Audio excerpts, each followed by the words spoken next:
to where she was on that day with you, where she was going to throw your ass in jail and logged off summarily, but way more over into that category. Right. She said on the record that she will not modify custody in cases unless the children are actually physically harmed, drug addicted, got someone pregnant, flunking out of school. She gave like a series of examples. It's gonna be all fucked up. Like, you know, she very directly said prospective harm doesn't come close. Not even like and then she said there was no change in circumstances, even though I was telling her the kids had lived, 25 or more days with Jeff and signed an election and a preference. Mm-hmm. And so she got all hot about that, basically took over the hearing and started asking Jeff questions. Oh. Such as?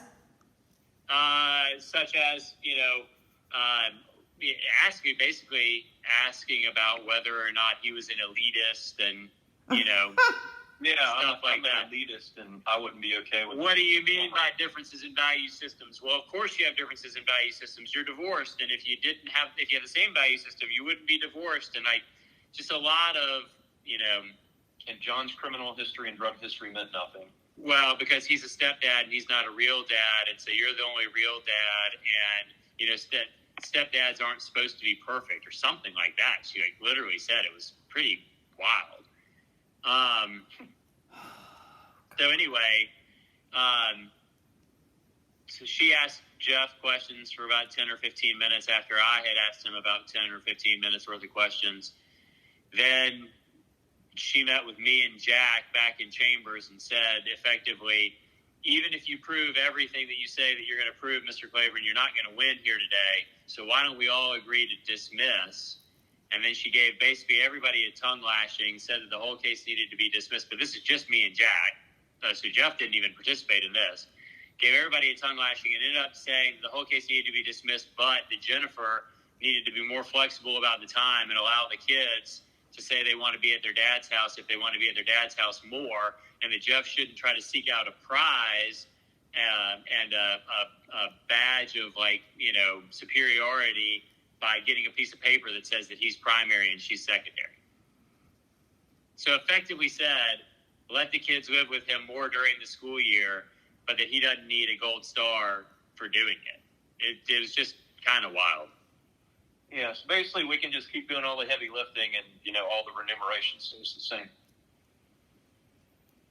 Wow. Any more of a timeline of when she retires? Yeah, the end of this year. Okay. I'm just blown away, y'all. I think that makes 3 of us. I tell you what, though, Will, the very first point you made when you just called was talking about grades. I found it at the time super interesting about submitting their report cards. You do this for a living, so you know more. It may not have been as weird to you, but to me, it wasn't showing anything other than how great they're doing at a school. They're doing wonderful, and that then our evidence supported that the only bad grades they get, truly, are when they are not with us. I know. The fact that they're making good grades just shows that Jeff did a really good job of backfilling Jennifer's incapability. You know what I mean? It's just frustrating because obviously Jeff's not going to sit there and let them fuck up and fail. But if he's doing 90% of the work and she's doing 10% of the work, and then the grades look good and they both get credit.